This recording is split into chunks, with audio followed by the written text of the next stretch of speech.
نحمده ونصلي على رسوله الكريم اما بعد اعوذ باللہ من الشیطان الرجیم بسم اللہ الرحمن الرحیم۔ 1 منٹ کا مدرسہ، سبق نمبر 105، نماز کا ترجمہ یاد کر رہے تھے۔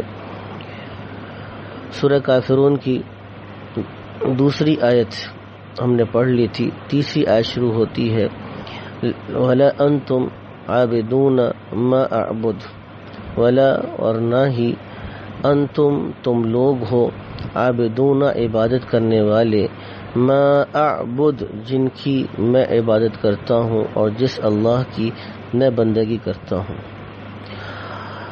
وضو کی سنتیں، نماز کی وضو کی سنتوں کے سلسلے میں وضو کی سنتیں گزر چکی تھی۔ مسجد میں داخل ہونے کی سنتیں ہم پڑھ رہے تھے۔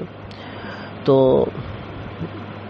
مسجد میں داخل ہوتے ہوئے بسم اللہ پڑھنا، اور مسجد میں داخل ہوتے ہوئے بسم اللہ پڑھنے کے بعد درود شریف پڑھنا، یعنی اس طریقے سے پڑھا جائے گا کہ بسم اللہ والصلاۃ والسلام علی رسول اللہ۔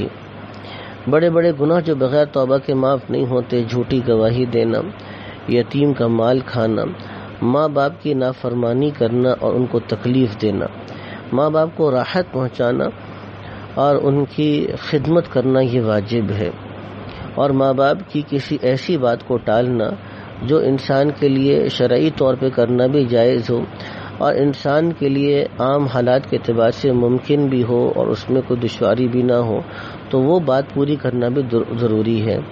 البتہ والدین اگر کسی غیر شرعی بات کا حکم دیں تو اس کو نہ صرف یہ ہے کہ پورا نہیں کرنا ہے، بلکہ حکمت اور مصلحت نرمی کے ساتھ ان سے معذرت بھی کرنی ہے۔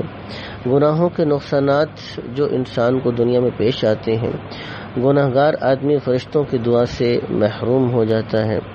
طرح طرح کی خرابیاں گناہ کی نحوست سے زمین میں پیدا ہوتی ہیں، پانی، ہوا، غلہ، پھل ناقص ہو جاتا ہے۔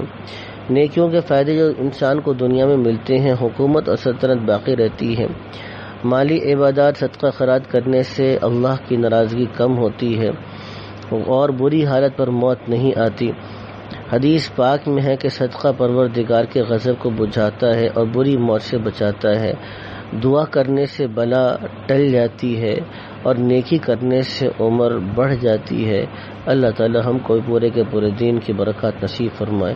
وآخر دعوانا الحمد للہ رب العالمین۔